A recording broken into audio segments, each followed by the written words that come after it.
أعوذ بالله من الشيطان الرجيم.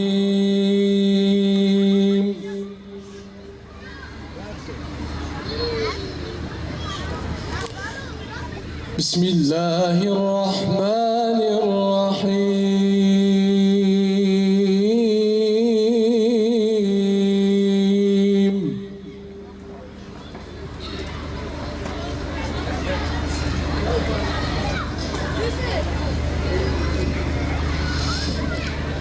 إن في خلق السماوات والأرض واختلاف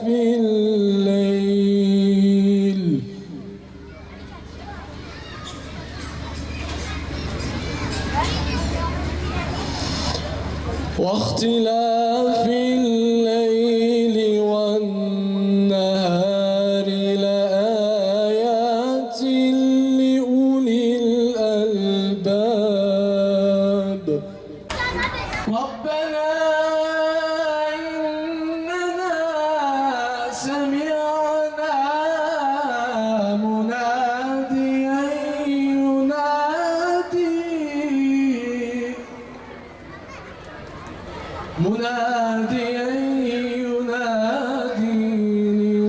للإيمان أن آمنوا بربكم. سبحانك يا باري تعاليت يا مصور اجرنا من النار بعفوك يا رحمن. Yani hemen hemen bu bir senedir bize karşı sanki bir soğukluğunuz var ailecek. Yani hayırdır kardeş, size karşı bir yanlış mı yaptık, bir kusur mu ettik? Vallahi çok üzüldük ya sizin bu şeyinize karşı. Hayırdır inşallah. Valla sen daha iyi bilirsin Osman abi. Yani biz geçen sene Ramazan ayında seni iftara çağırdık. Yani senin oturduğun koltuğun yanında bir tane bir masamız vardı, küçük bir masamız. Tamam. Cüzdanım, telefonum, bir miktar da para vardı abi orada. Biz orada da seninle beraber yemek yedik. Senden başka kimse de yoktu abi. Sen gittikten sonra her yeri aradık. Yok abi. Cinler gelip almayacak abi. Bizim paramız gitti abi o günden sonra. Ya biz de senden yani böyle bir şey beklemezdik. Tamam abi. Allah için üzme kendini ya. Bunun için ağlamana, kendini üzmene gerek yok abi ya.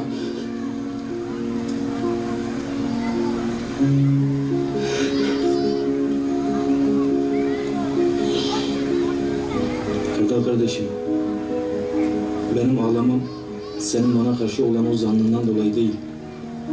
Bir yıldır senin ve ailenin Kur'an okumayışındadır benim ağlamam. Ne alaka abi ya?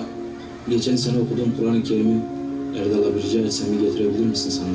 Getireyim abi.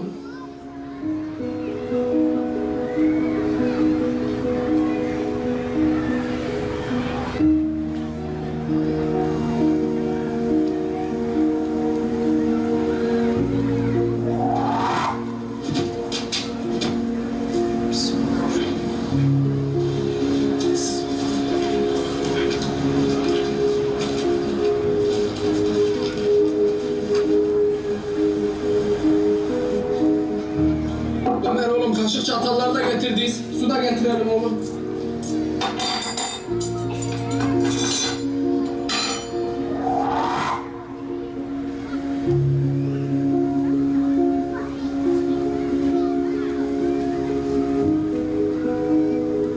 Susmuşum işte bir Ömer gibi, vurgunum bende. Kalmadı bir şey, bitti sözleri. Ben de Bilal gibi susmuşum işte, Ebu Bekir gibi aşığım ben de.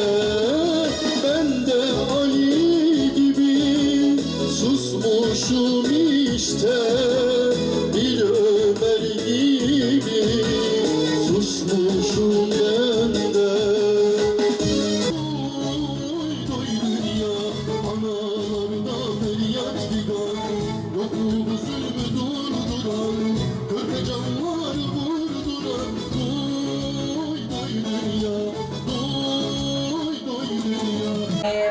الحمد لله رب العالمين الرحمن الرحيم مالك يوم الدين إياك نعبد وإياك نستعين اهدنا الصراط المستقيم صراط الذين أنعمت عليهم غير المغضوب عليهم ولا الضالين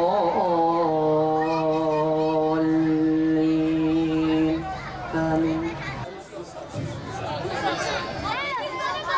Miraç yolculuğu sırasında Sıddık lakabını alan sahabe kimdir? Hazreti Ebubekir.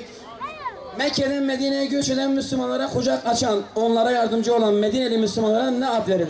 Bilmiyorum.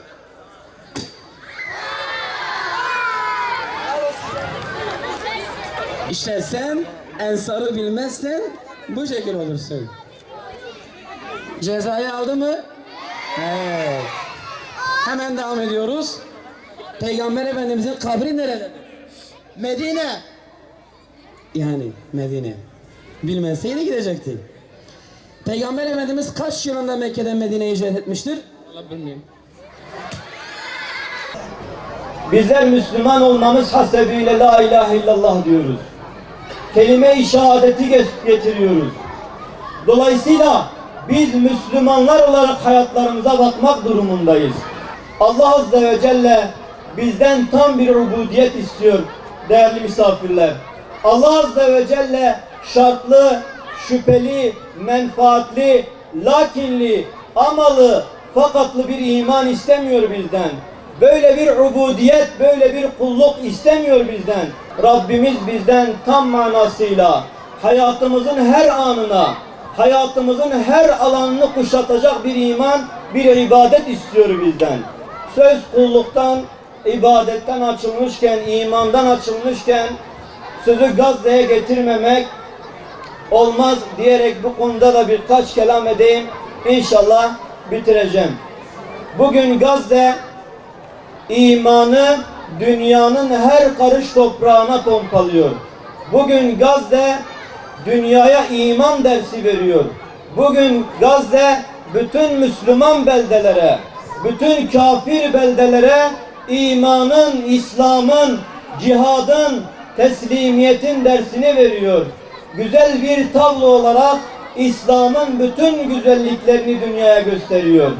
Bakın değerli misafirler, vallahi biz Kur'an'ın bütün ayetlerine iman etmişiz. Ve sanki Kur'an'ın ayetleri her asra, her zamana ayrı ayrı nazil oluyor. Malumunuz Buruş suresi var Kur'an-ı Kerim'de. Bugün biz Buruş suresini okuduğumuzda bizler Gazze'yi hatırlıyoruz.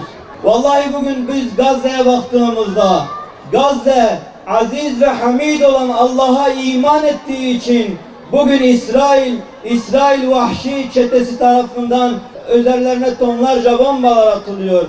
Rabbim bizi Gazze'deki mücahitlerden bir an olsun ayırmasın. 175. Evet, 175. Tamam. Sen de böyle gel sahneye.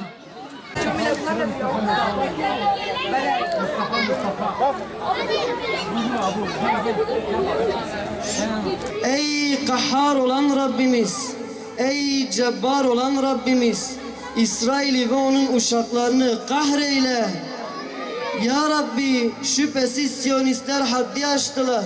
Sen onların bozguncu olduklarını ve zalimliklerini daha iyi bilirsin. Rabbimiz, onlar Gazze'de güven içinde yaşayan masumların kanlarını dökmektedirler.